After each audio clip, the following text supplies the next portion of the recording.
할렐루야. 네, 무더위 속에 또 예배당에 오신 모든 분들 위해 주의 은혜가 충만하길 바랍니다. 하나님 말씀 사도행전 26장 보겠습니다. 26장 14절 말씀 한 구절입니다. 26장 14절입니다. 같이 읽어볼까요? 시작. 우리가 다 땅에 엎드러지매 내가 소리를 들으니 히브리 말로 이르되 사울아 사울아 내가 어찌하여 나를 박해 하느냐 가시새를 뒷발질하기가 내게 고생이니라. 아멘. 한 달, 두 달 가까이 이 사도행전 말씀을 새벽마다 이렇게 나누어서 전하고 있는데 거의 이제 막바지에 이르렀습니다.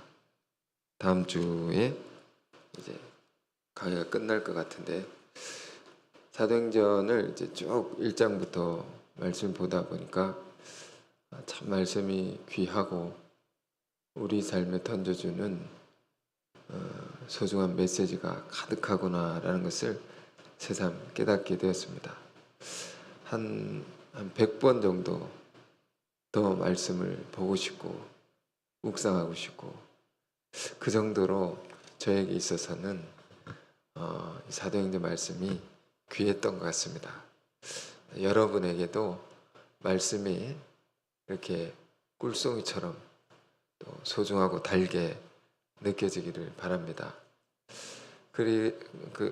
지난주에는 사도행전 26장을 또 보기도 했는데요.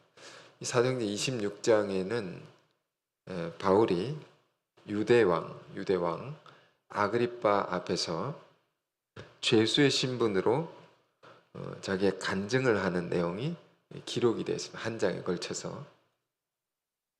이 간증이죠. 원래는 변명이죠. 변명이라 함은 죄수가 자신의 무죄함을 해명하는 것을 변명이라고 합니다.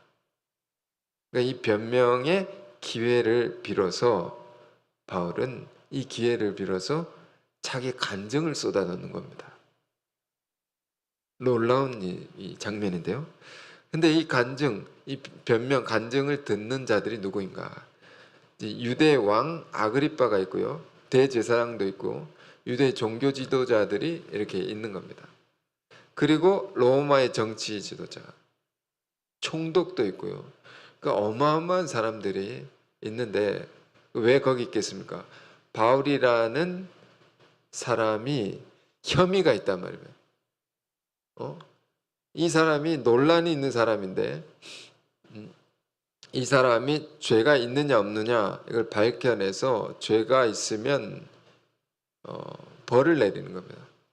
사형에 처할 수도 있고 예수님처럼 십자가에 형에 처할 수도 있고 그럼 정말로 무서운 그 재판장의 자리에 바울이 서게 된 것입니다.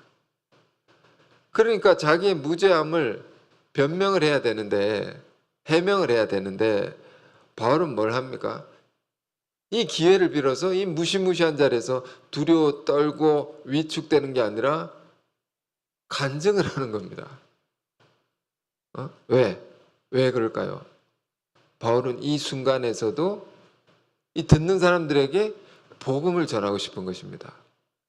이 순간에서도 이 자리에서도 듣는 자 중에 한 사람이라도 더 전도하고 싶은 겁니다.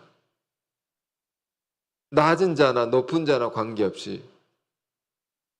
지금 이런 장면이 사도행전 26장에 기록이 되어 있는 거죠. 자, 우리가 선교 대회 앞두고 있는데 전도에 관해서 우리가 관심을 어느 때보다 더 가져야 할 때인 거죠. 전도는 뭐냐? 어떻게 우리 전도를 해야 되느냐? 우리의 평생의 숙제죠. 어떤 방법으로 전도해야 되냐? 우리의 생각 속에는 이런 것이 있을지 모르겠습니다. 대단한 말을 잘해야 된다. 강의를 잘하고 뭔가 논리적인 그 체계를 갖추어서 하나님의 말씀을 조목조목 잘 가르쳐야지 전도가 되는 것으로 생각합니다. 전도할 수 있다. 그러나 그렇지 않다는 것을 우리는 본문 속에서 잘 깨달아야 돼요. 깨닫길 원합니다.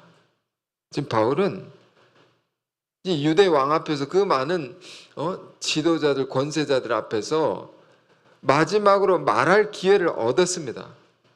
자기 입으로 말할 수 있게 된 겁니다. 기회를 얻어서 뭘 얘기하느냐? 자기 이야기를 합니다. 내가 왜 이 자리에 서게 됐는가? 내가 어떻게 이러한 삶을 살게 되었고 이러한 길을 가게 되었는가? 이런 것을 얘기하기 시작하는 겁니다. 주님께서 자기를 부르셨다는 그 이야기인데, 주님이 나를 부르셨다면, 부활하신 주님이죠. 부활하신 주님께 나를 부르셨다면, 부르실 때에, 나를 부르실 때의 그 상황과 그 상황 속에 내가 어떤 경험을 했고, 어떻게 반응을 했고, 어떻게 변화되었고, 내 이야기를 하는 겁니다. 내가 이래서 여기 있는 거라고. 그러니까 간증은 다른 사람의 이야기가 아니고 내 이야기를 하는 거죠. 그 바울의 회심, 부르심의 사건에 대한 기록은 총 3번이 나오는데요. 사도행전 9장, 이것은 누가가 기록한 겁니다. 그런데 22장과 26장에는 바울이 직접 말한 것이 이렇게 기록이 되어 있습니다. 이 세 군데가 있습니다. 또 오늘 26장을 보는데요. 다른 곳의 기록에 비해서 이 본문 속에는 조금 더 구체적인, 자기가 부름을 받을 때에 회심을 할 때 조금 더 구체적인 상황이 묘사가 되어 있습니다.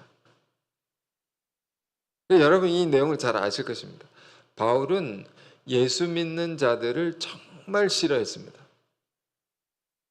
그래서 정말 괴롭히고 박해라고 했죠.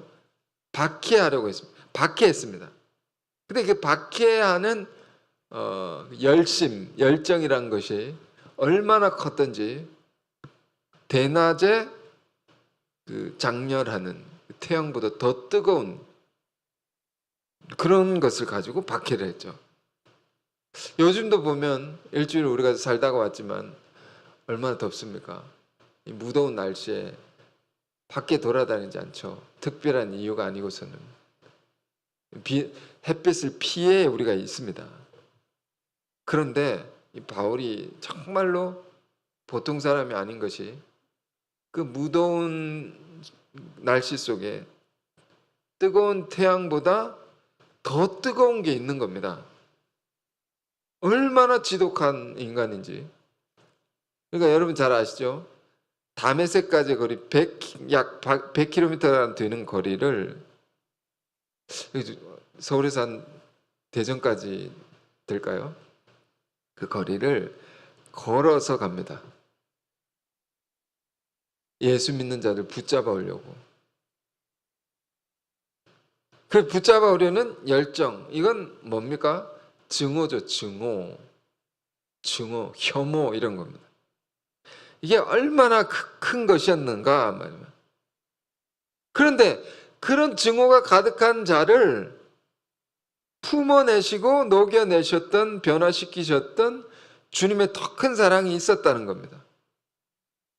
이걸 바울이 증언하는 겁니다. 이 자리에서 나의 악독함보다 더 큰 주님의 사랑과 은혜라는 거지.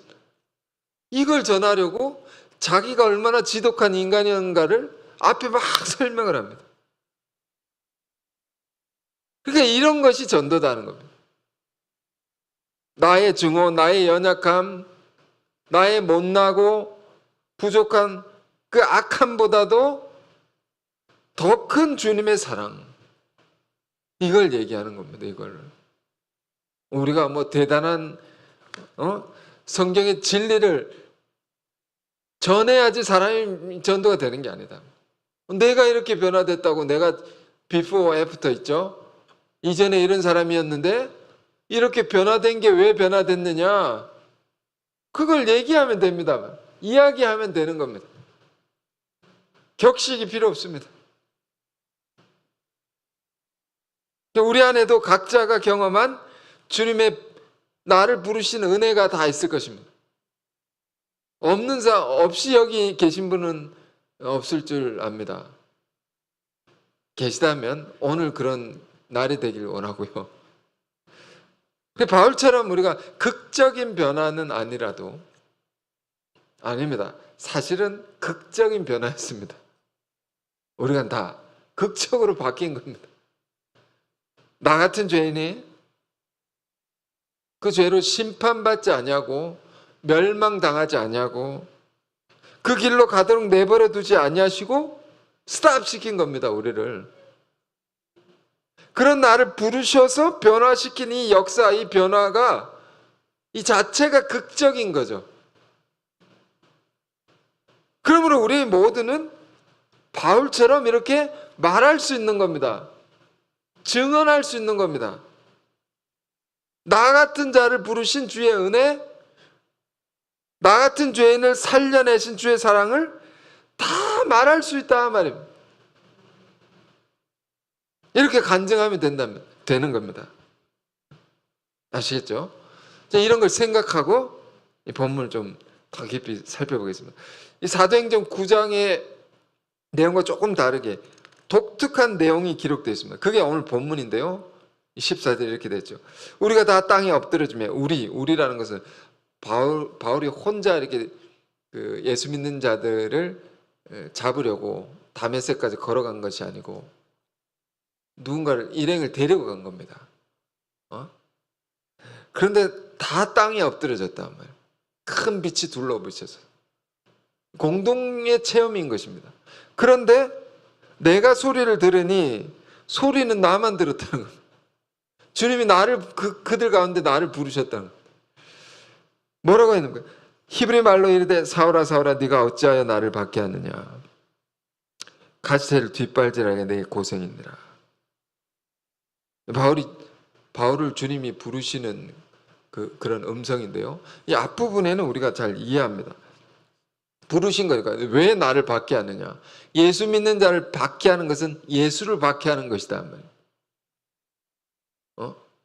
우리 믿음의 형제를 박해하는 것은 주님을 박해하는 것입니다.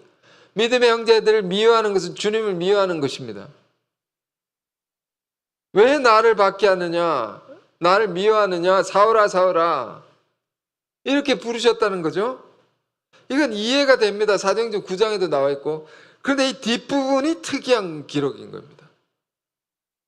자기를 부르실 때 이런 말씀까지 나에게 하셨다는 겁니다. 가시새를 뒷발질하게 너희 고생이니라. 이 가시새에 대해서 여러분 많은 설명을 들으셨을 것입니다. 소와 같은 이 가축이 있지 않습니까? 옛날에 가축으로 농사를 많이 짓고 이 땅을 일구는 그런 것을 해서 사람들이 먹고 살았지 않습니까? 농사를 많이 지을 때 농사 지은 밭을 갑니다. 갈 때에 밭을 이렇게 농부가 원하는 길로 쭉 가야 되는데 멈추거나 소가 또 다른 방향으로 가려거나 그러면 이 막대기가 있습니다. 끝이 이렇게 뾰족한 막대기인데 막대기 끝에 쇠붙이 같은 걸 달아서 이게 막 치는 겁니다. 이쪽으로 가면 이쪽으로 치고 저쪽으로 가면 이쪽으로 치고 힘들다고 멈춰 있으면 이렇게 치고 그러면 아파가지고 이렇게 가는 거죠. 그런데 갈 때 소가 가시제를 맞으면 싫어하니까 뒷발길질을 하는 겁니다. 그러면 그거 싫다고 뒷발질을 하면 소가 그 차면 어떻게 되겠습니까? 더 아픈 거죠. 바울을 부르실 때 이런 독특한 말씀을 주셨다는 겁니다.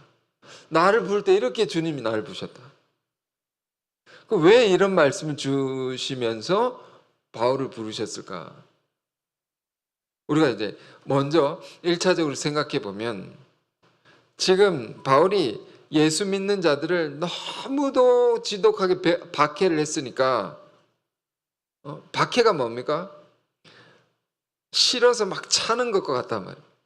소가 뒷발질하면서 싫다고, 예수 믿는 자를 싫다고, 맵다고, 보기도 싫다고.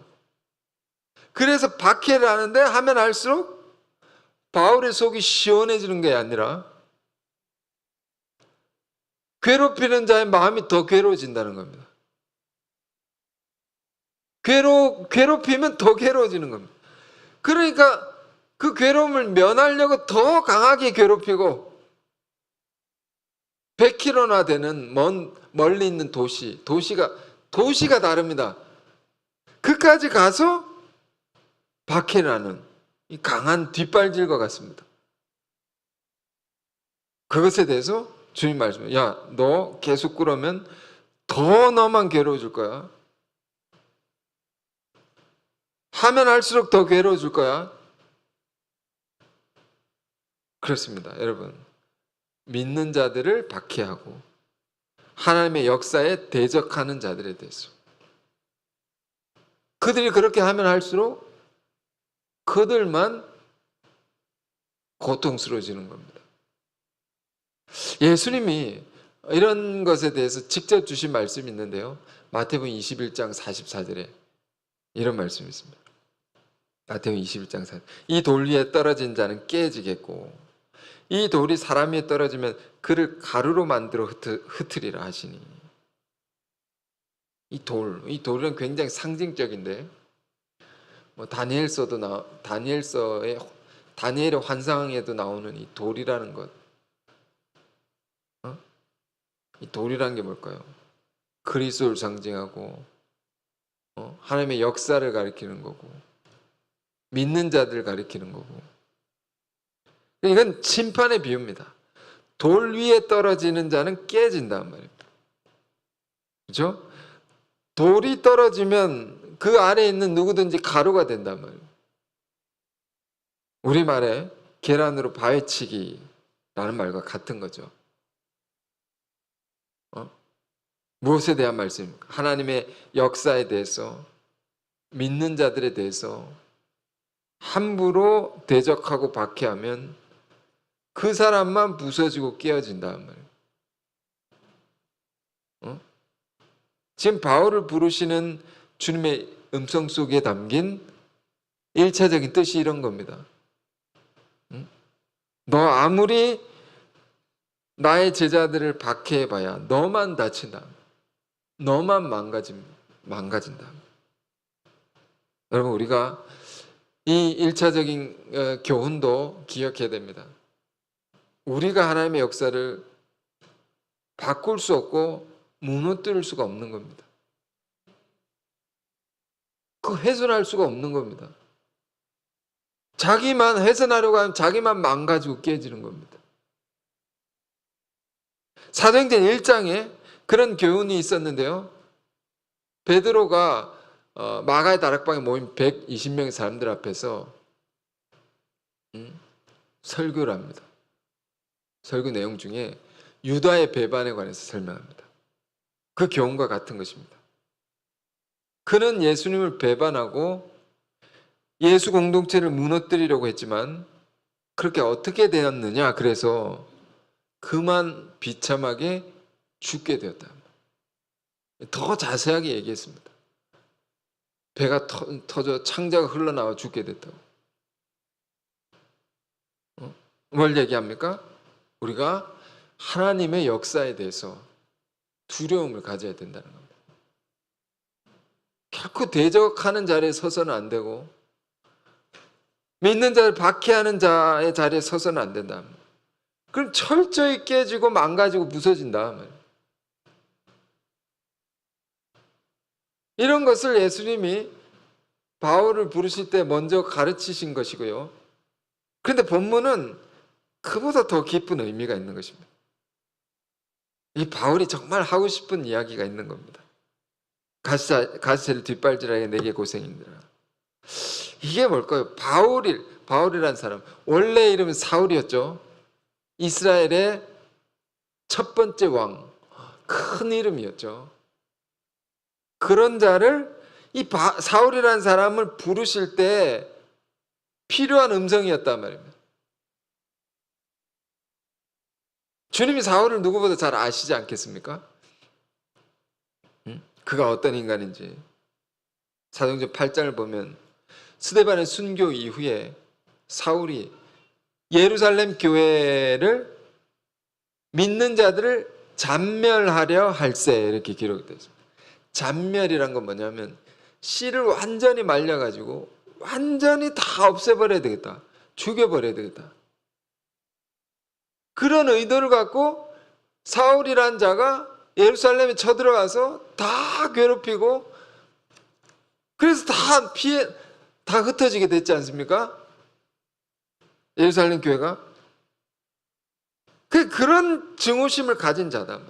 이런 인간을 어떻게 바꿔내야겠는가 말이에요. 이런 인간을 어떻게 주님이 부를 수 있나 말이에요. 바꿀 수 있나 말이에요. 부드러운 음성. 안 되는 겁니다. 사울아 너 그만해야 되지 않겠니? 콧방귀도 안 끼는 겁니다. 너 이 정도는 많이 했지 않겠니? 그만해라. 안 바뀌는 겁니다. 이런 인간은. 눈 하나 깜짝 안 할 사람입니다. 어떻게 바꿔야 되는? 주님이 이런 인간을 잘 아시니까 강한 자는 더 강하게, 더 직설적으로, 충격적인 말로 붙드시는 겁니다. 이 말씀 묵상할 때마다 생각나는 이야기인데, 한 전도사가 있었습니다. 전도사가 전도를 해서, 전도를 하면 말씀을 가르치고 목양의 관계가 이루어지죠. 목양을 하는 영혼이 있었습니다. 하나님의 말씀을 열심히 공부하고 잘 양육을 받다가 어느 날 하여튼 가라지가 뿌려졌는지 심경에 어떤 변화가 생겼는지 전도사님 제가 이제 그만 나와야 되겠습니다. 그동안 감사했습니다. 그러니까 전도사님이 뭐라고 말했을까요? 아쉽다. 주님의 또 다른 인도하심이 있겠지. 그래.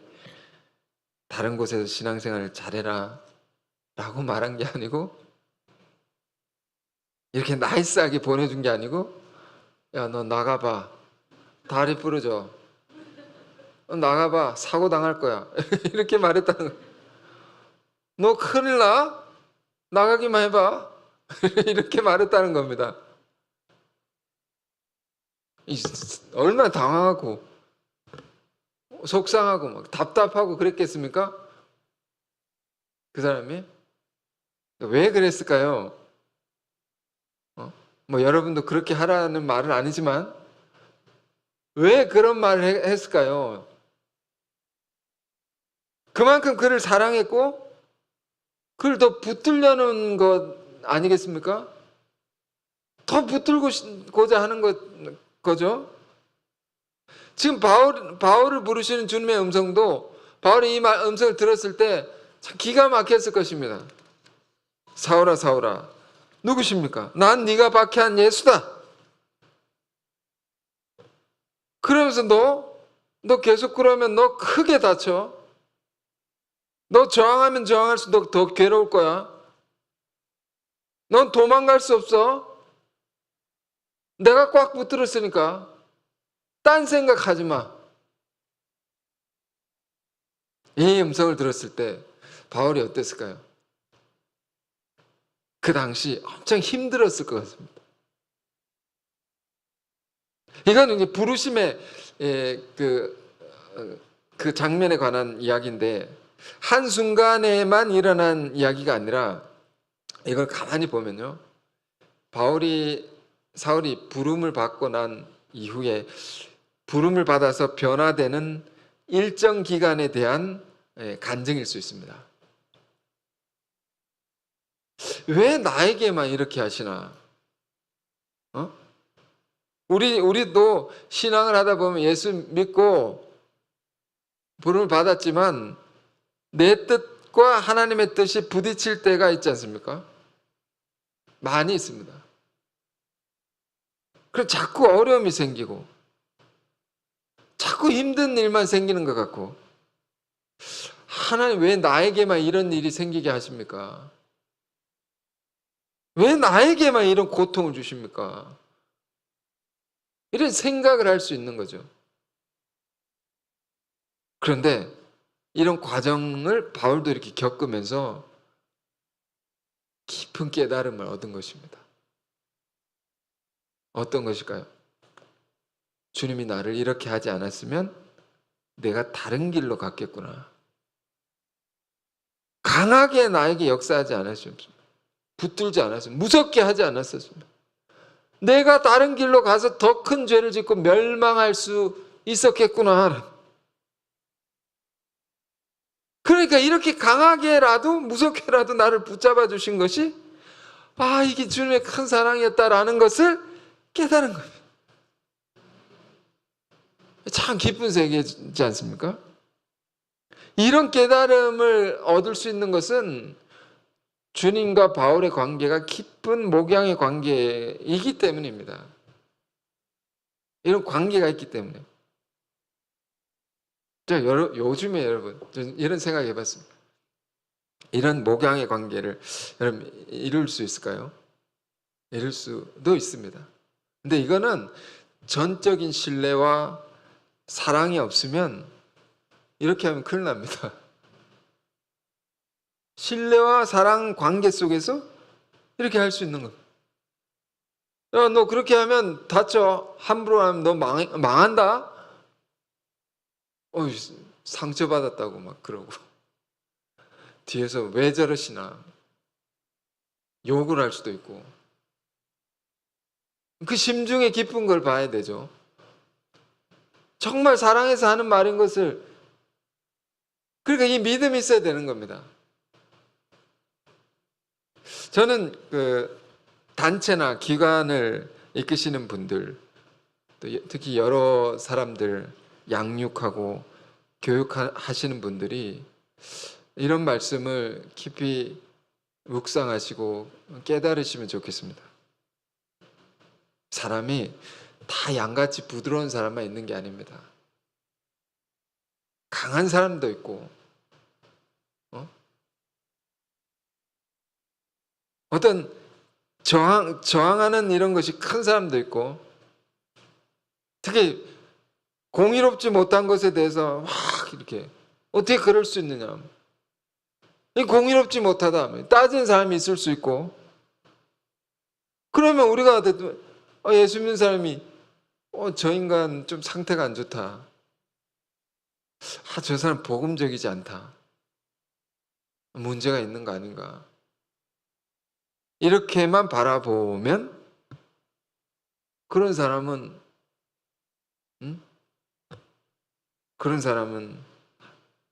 어려워지는 거죠. 이 편견이 있습니다. 편견이라고 합니다. 그걸 가지고 대하면 큰 사람을 품어낼 수 없고 바울과 같은 큰 인물로 변화시켜낼 수 없는 겁니다. 우리가 공동체적으로 우리 교회 공동체가 이런 걸 잘 생각해 봤으면 좋겠습니다.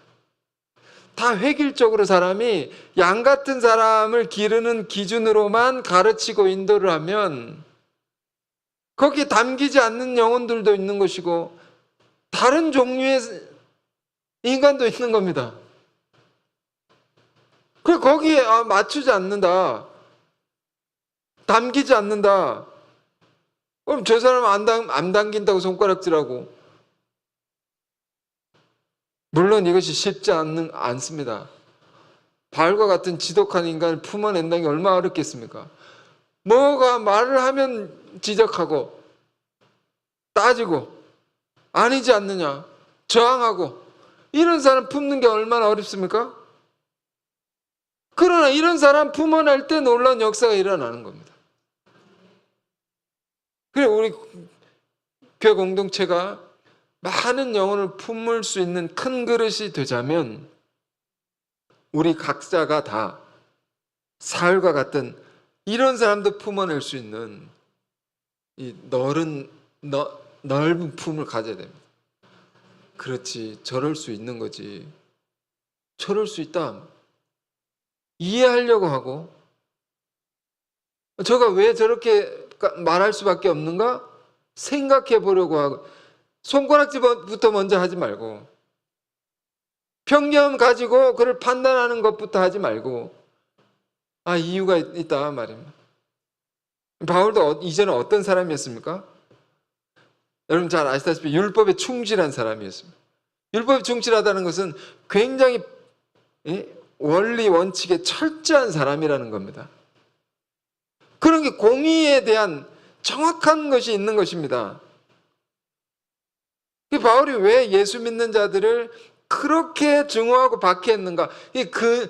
아무 근거가 없이 그냥 망나니처럼 괴롭히고 미워하고 했던 그런 사람이 아니었습니다. 그런 증오심이 아닙니다. 왜?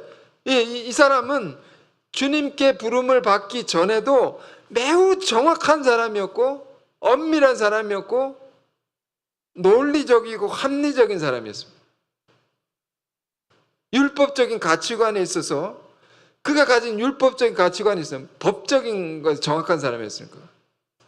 그 가치관에 의하면 예수가 그리스도라고 믿는다는 것은 정말로 도저히 받아들일 수 없는 거고, 요즘으로 보면 정말 이단입니다. 이단. 유대교 입장에서 이단인 겁니다. 그것도 예수라는 자는 목수의 아들인데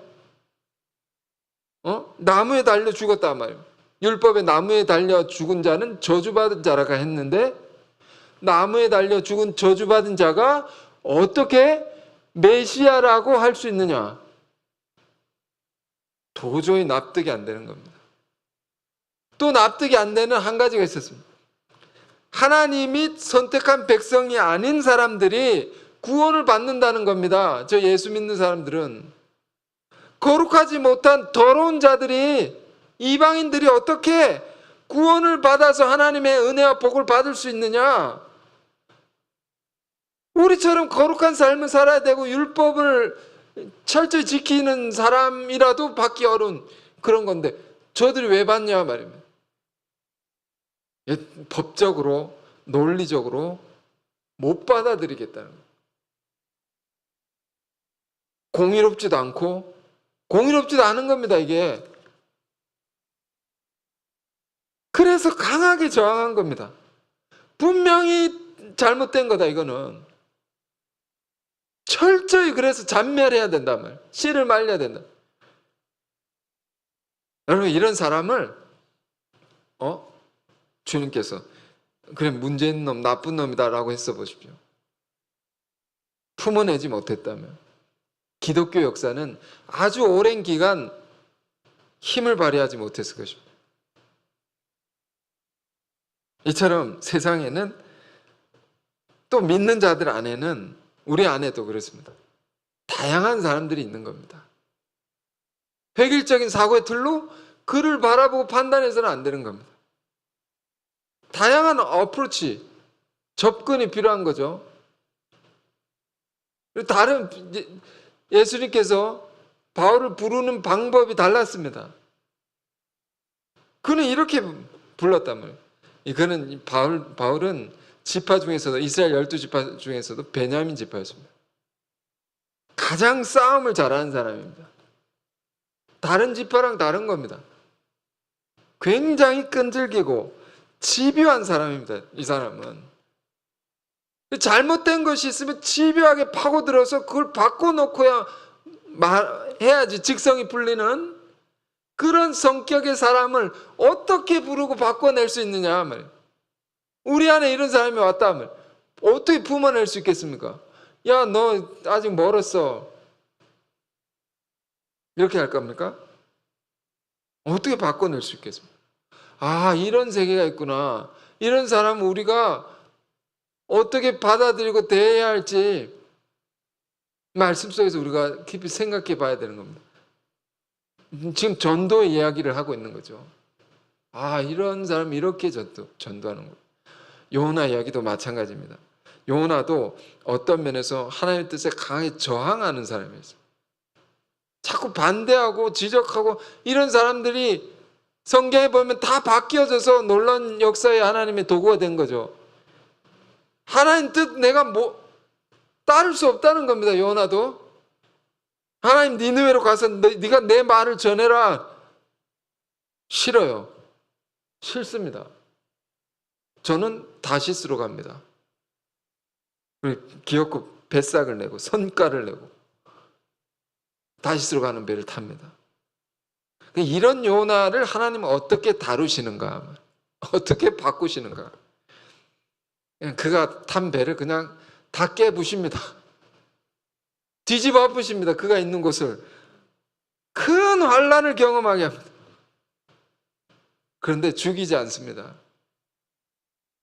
바꿔내는 게 목적입니까? 그래서 여차저차해서 여러분 잘 아실 겁니다. 바다에 툭 던집니다. 죽게 됐는데 죽이지 않고 큰 물고기로 삼켜냅니다. 이 물고기로 삼켜내는 게 굉장히 은혜로운 것입니다. 죽이지 않고 삼켜내서 이건 뭐라고 했습니까? 하나님께서 감당할 시험만 겪게 하시고 그를 변화시켜내서 다시 크게 들어 사용하시려는 겁니다. 우리에게 있는 시험은 감당할 만큼만 주신다. 이게 뭡니까? 하나님의 요나를 향한 사랑인 거죠. 이게 사랑인 겁니다. 이 큰 사랑을 깨달은 자가 크게 사랑을 전할 수 있는 자가 되는 거죠. 요나도 이렇게 해서 크게 회개를 해가지고 그 가라고 하신 것에 다시 가서 며칠을 얘기를 했더니 다 바뀝니다. 왕까지 바뀌어가지고 회개하고 금식하고 큰 사랑을 경험해서 큰 역사를 드러낸 자가 된 겁니다. 물론 뒤에 또 다른 문제가 있긴 하지만 뭐 삐지고 뭐 그런 게 있죠. 자, 그래서 지금 이 간증을 보십시오. 그 악독한 자가 바뀌어져서 그런 자를 주님이 품어내셔서 변화돼 가지고 지금 뭘 하고 있는 것입니까? 어마어마한 유대 대제사장과 왕과 로마의 그 정치 지도자, 무시무시한 권력자들 앞에서 조금도 위축되지 않고 그렇게 극악한 나를 주님이 어떻게 품으시고 부르셨는가? 이걸 그냥 쏟아내듯이 담대하게 전하고 있는 겁니다. 두려움이 없습니다. 죄수가 가시채를 뒷발자에 내게 고생이니라. 이렇게 주님이 나를 부르셨다. 너 계속 그러면 크게 다쳐. 내가 너 꽉 붙들었으니까 너 딴 생각하지 말고 딴 길로 가지 마. 내 말만 들어야 돼. 아니면 너 크게 다쳐. 너만 망가져? 이런 음성을 듣고 내가 이렇게 있다고, 여기 있다고.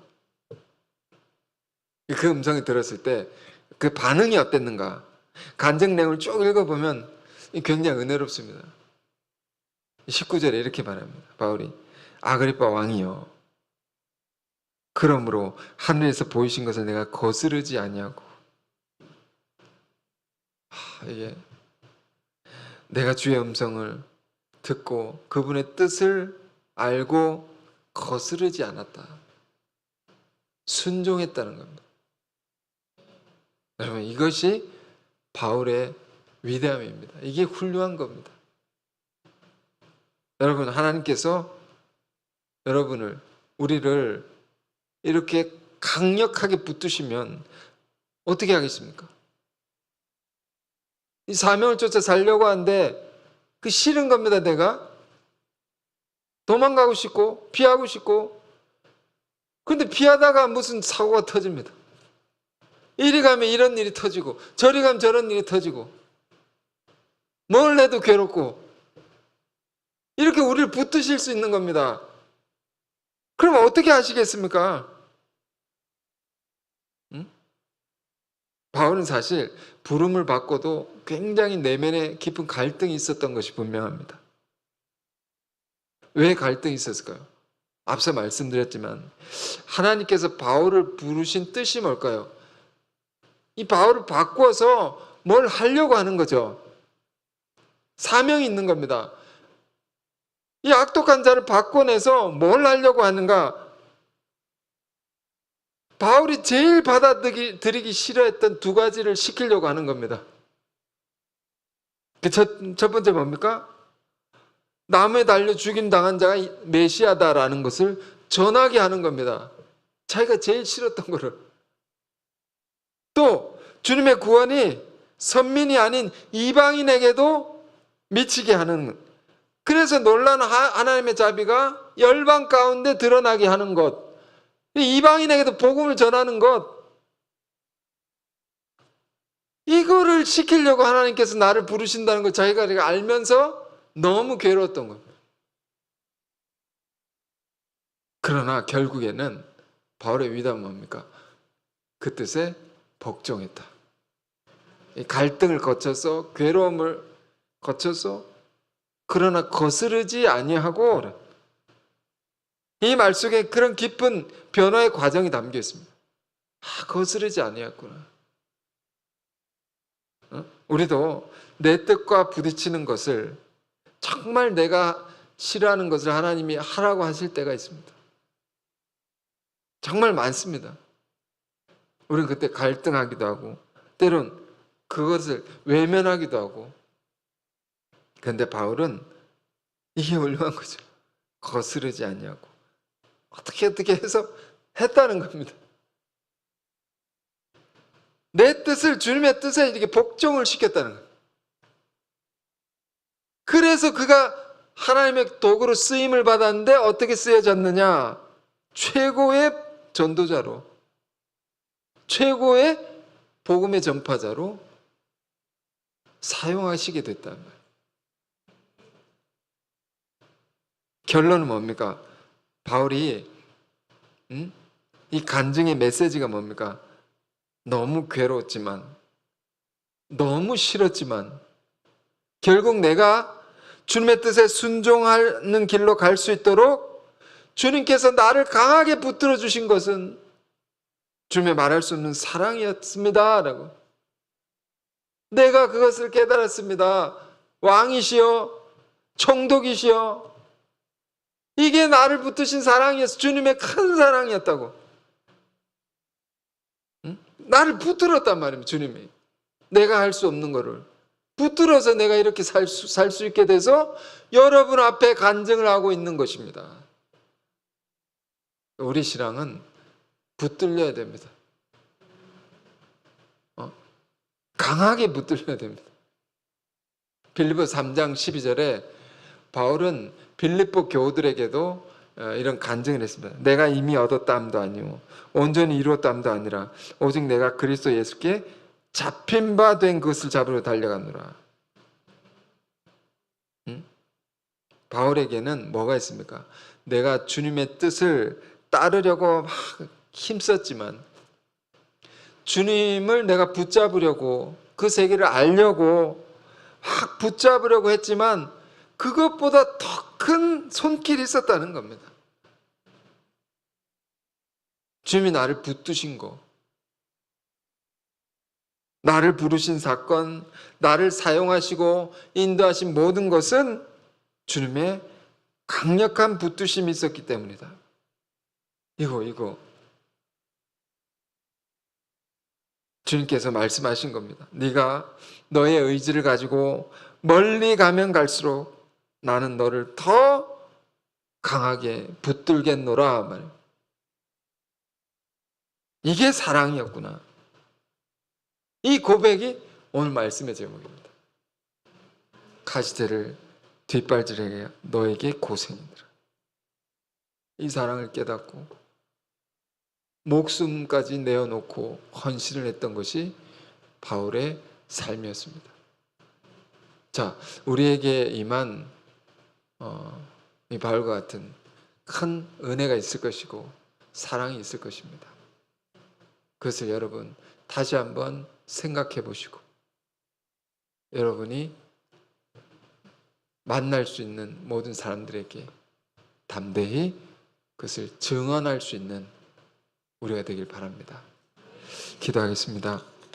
거룩하신 주님, 오늘 아그리파 왕 앞에서 바울이 담대하게 간증한 내용을 우리가 묵상했습니다. 가시채를 뒷발질하기가 내게 고생이니라. 이 말씀 속에 담겨 있는 사도의 깊은 세계가 주님 우리 안에도 새롭게 열려지게 하옵소서. 악한 자이면 악한 자일수록 더 강하게 붙드시는 것이 주님의 말할 수 없는 사랑인 것을 우리 또한 깊이 깨달아 알 수 있게 하옵소서. 그래서 주님의 그 사랑을 많은 이들에게 담대히 전할 수 있게 하여 주시고 많은 이들을 그래서 주님께로 인도할 수 있는 우리들의 모든 삶이 되게 하옵소서. 예수 그리스도 이름으로 기도했습니다. 아멘.